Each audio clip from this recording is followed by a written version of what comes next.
Hello, this is Mike from Marlin Financial Advisors. Today I want to talk about income matching.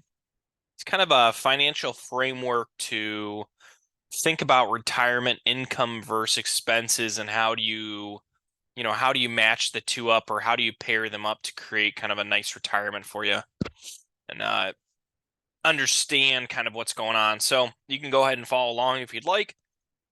We're just going to make two boxes, and one's going to be expenses and one's going to be income. And as we go down here, they're going to represent different things. So expenses, these are needs. Whoops. Needs versus wants. And then less stable and stable income. Okay. So in theory, you would do this for yourself, and you would kind of make this diagram because it kind of helps you visualize it a little better. And you would start listing your expenses, all the way down. You'd start up here with mortgage and utilities, and then food, and then eating out money, and then golf membership and luxury vacations. And you would kind of make a list here of your needs, and then slowly wandering down to your wants, right? Just to kind of categorize it a little bit. And you're going to make some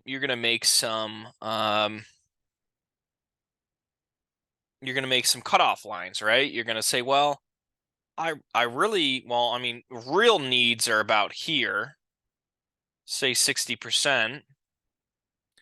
But then, then there's kind of a buffer area of another 20% that gets me to about 80% of like things like I really, really want. I know they're not needs necessarily, but like I want them I need them in retirement. Like that's what I'm going for. And then this bottom section is the most important of what are you willing to cut back on retirement? Okay, like if you had to, if portfolio does poorly, whatever happens, what are you willing to cut back on? That's really what we're trying to get here. Is what piece, and it might be anywhere. I mean, it might be as low as 5%. I think 0 is unreasonable, but um, I think 5% to 20 could probably be common. And the reason you would cut back is the more stable you need your income, the lower long-term returns you'll have, and the lower long-term income you'll have in retirement. Okay, the more flexible you are, therefore your portfolio can produce a lot more income, and you're going to have natural income sources that are stable. You just want to pair it with a portfolio that kind of works with that well. And so on the income side, we have the same thing, right? We're going to start listing stuff like Social Security, pension, maybe got bonds, keeps going down. And then my main focus on this standard is dividend funds. Okay. And, treasuries are up here, and CDs. And then, those I would consider very stable. The interest piece, right? If we're building an income portfolio, we're talking about the income, right? I'm not selling funds or anything, or selling bonds. Where I'm trying to build an income portfolio for retirees. And then you have a mix in here, right? And then REITs are in here somewhere, actually probably more risk.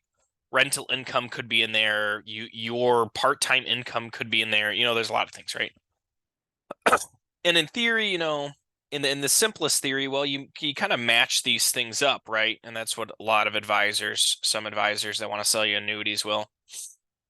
Which isn't that horrible of a theory, but like, okay, you need like guaranteed income to pay for your guaranteed needs, which on the surface makes a lot of sense. I kind of almost don't agree with it.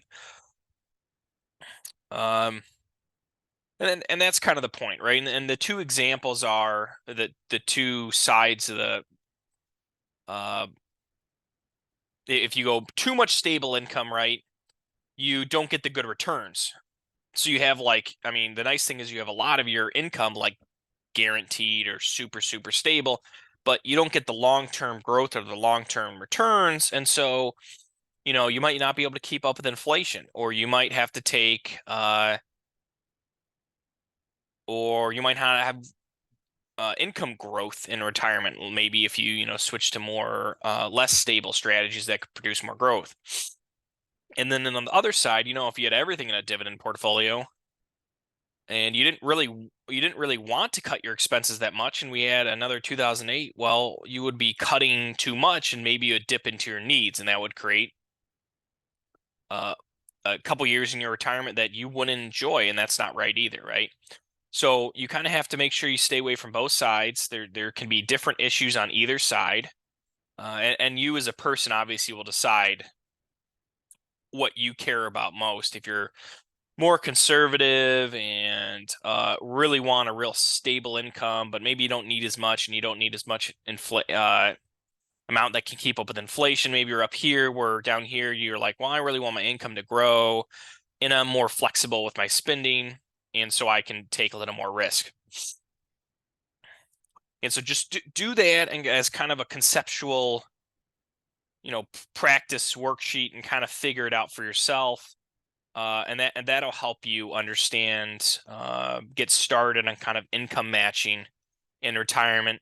Next video. Well, first of all, if you like this video, if it helped at all, hopefully it kind of cleared. This can help you in planning for retirement income, or maybe your retirement early FIRE method. This will kind of help you. Leave a like so I know that people are getting value and I know what to focus on. Secondly, I'm going to come out with another video, maybe in a couple days or a week, and it's going to go over the formula to decide how much can you have in unstable dividend funds to match your flexible strategy, right? So if you're willing to reduce your income by 10% if the market goes bad,